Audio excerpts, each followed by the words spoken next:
Cuanto menos previsible es el futuro, más necesidad tenemos de ser móviles, maleables, reactivos, propensos al cambio permanente, supermodernos, más modernos que los modernos de la época heroica. Hills Lipovsky. No necesitamos excusas para no pensar, más bien necesitamos excusas para hacerlo, porque tenemos una increíble oferta de cosas que nos ayudan a que aunque estemos pensando, sea como si no lo estuviéramos haciendo en lo absoluto.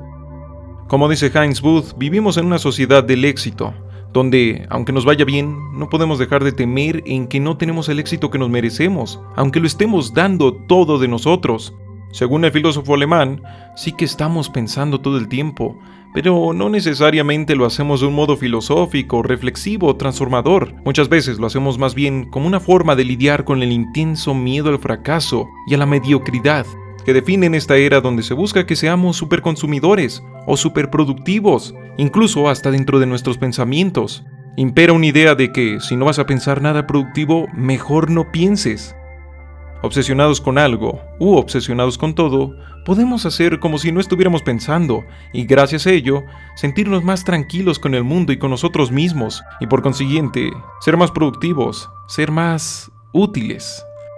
Así es la autoayuda y el coaching actual, una industria que mueve millones de dólares cada año, que no es que te digan que no pienses, más bien te llaman a pensar, pero solo en una cosa, pensar excesivamente al punto de la obsesión con el éxito, y solo con el éxito. Bien dice Robert Kiyosaki, la emoción de ganar debe de ser mayor al miedo de perder.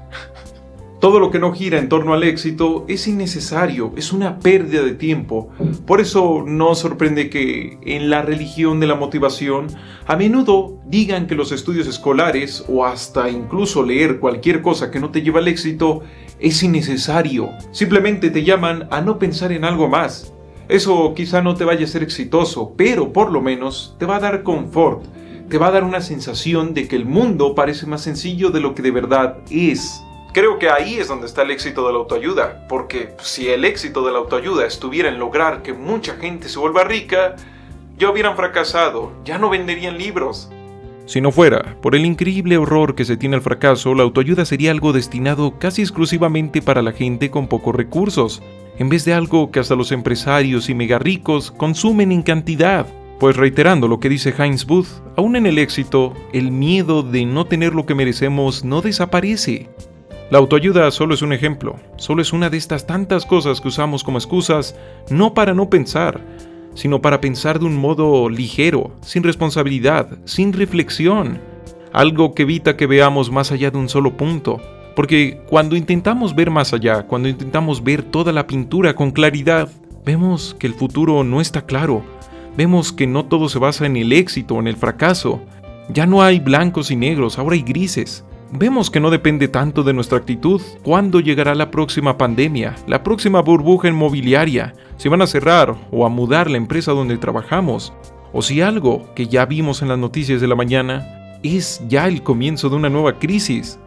Siendo algo tan difícil, tan costoso y tan contraintuitivo, frente a este mundo que te pide moverte y no dejar de moverte, necesitamos excusas para pensar de un modo más trascendental. No podemos simplemente dejar de pensar, eso es aburrido, eso nos hace sentir vacíos. Pero pensar reflexivamente puede llevar a que veamos nuestros propios errores, puede llevar a que veamos la fragilidad de lo que nos rodea, las crisis y hasta nuestros éxitos.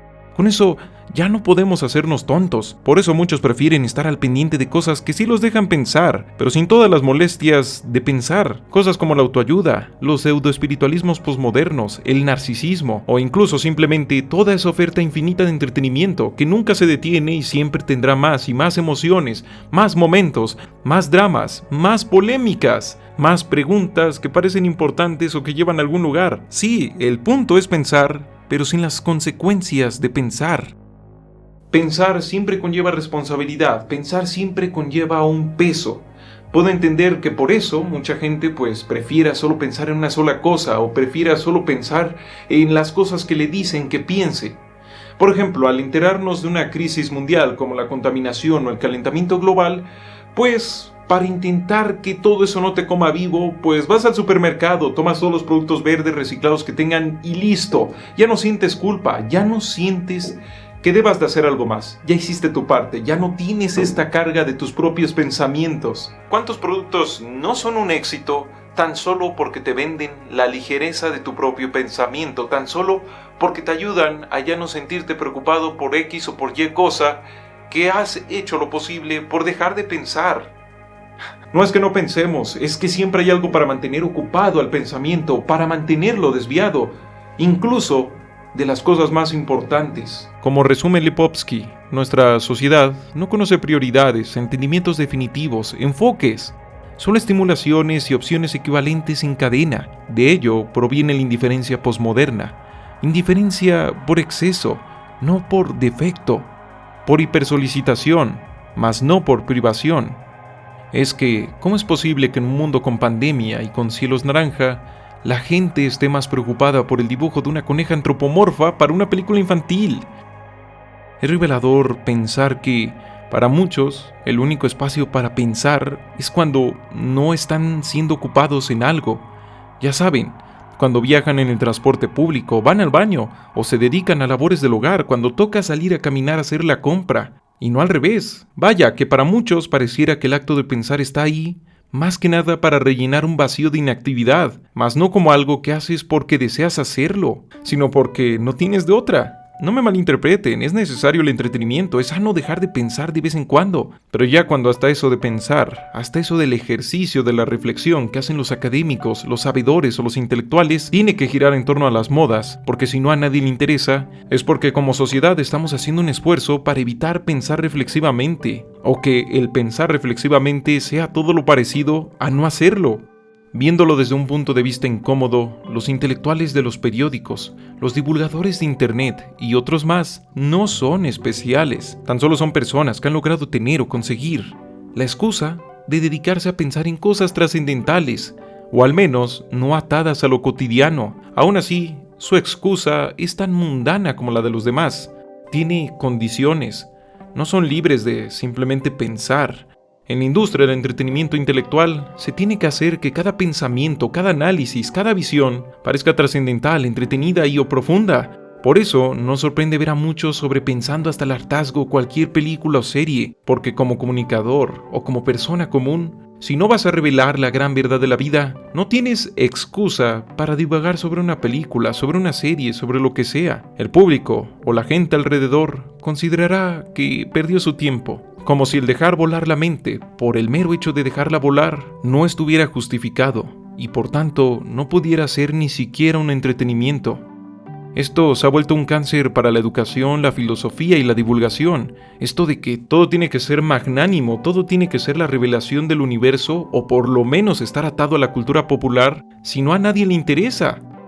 Yo he dudado mucho de hacer y publicar este video, porque siento esa misma presión de que necesito una excusa importante o divertida para hablar sobre lo importante que es divagar, tan solo jugar con las ideas para ver qué reflexionamos sobre ello. Por esto, la verdad estoy completamente seguro que allá afuera hay mucha gente deseosa de sentarse un día o un mes entero a pensar sobre cualquier cosa, pero que no pueden hacerlo porque, vaya, eso no va a pagar sus cuentas, eso no les dará algo material a cambio, o incluso pues hasta los criticarán, les dirán inútiles por estar ahí sentados y no llegar con algo que vaya a generar dinero, fama, likes, lo que tú quieras. Para la sociedad parece que la escuela es una de las únicas excusas válidas para ponerse a pensar. Irónicamente, o mejor dicho, lógicamente, las críticas de moda a la escuela hablan sobre cómo ella nos pone a ver cosas que no son necesariamente útiles, cotidianas, entretenidas o monetizables.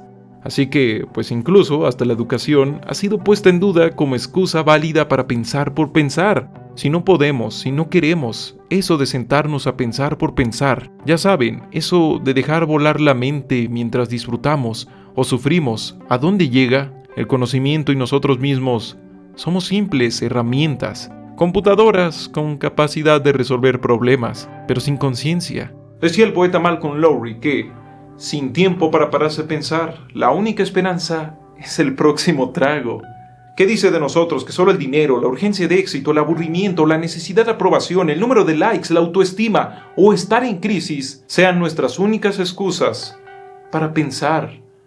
¿Qué hay del juego, de la imaginación, del autodebate, del poner a prueba nuestro marco de creencias? O simplemente mirar al cielo o la tierra, así asombrados por el mero hecho de existir, de darnos cuenta que estamos aquí. Es un estado lamentable eso de ir por el mundo como una máquina, que solo hasta que se queda sin cosas por hacer, o hasta que lo obligan, recupera la noción de que existe, recupera su posibilidad de pensar reflexivamente. Sería genial un mundo donde no hacen falta excusas para poder sentarse a pensar un rato, pero las cosas no son así.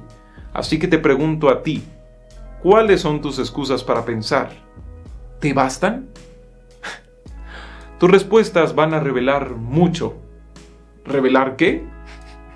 Eso depende de ti. Gracias por haber visto este video. Como ya lo dije, pues me arriesgo al hacer este tipo de videos porque, no lo sé, no estoy hablando de la teoría de cuerdas, no estoy hablando de Lovecraft, la gran revelación del universo, de la sociedad, de la filosofía, de lo que tú quieras. Solo estoy diciendo que es importante poder pensar, que muchos no pueden hacerlo, no porque no quieran o no puedan, sino porque no los dejan. Y sobre todo, el gran valor de eso de divagar. No es necesario que el divagar nos dé algo más. Sí, de ahí pueden salir grandes pensamientos, pero creo que en el mero hecho de dejar volar las ideas, ya hay suficiente excusa para hacerlo. Si te ha gustado este video, dejar un comentario, una manita arriba, un compartido y sobre todo decirme cuáles son tus excusas para pensar sería de gran ayuda. Mi excusa para pensar pues es obvia, este canal, todo este proyecto que ustedes hacen posible. De verdad, gracias, porque esto es un privilegio y es un gusto y es un lujo. Sin más por el momento, se despide César Hernández, también conocido como esquizofrenia natural. La realidad es frágil.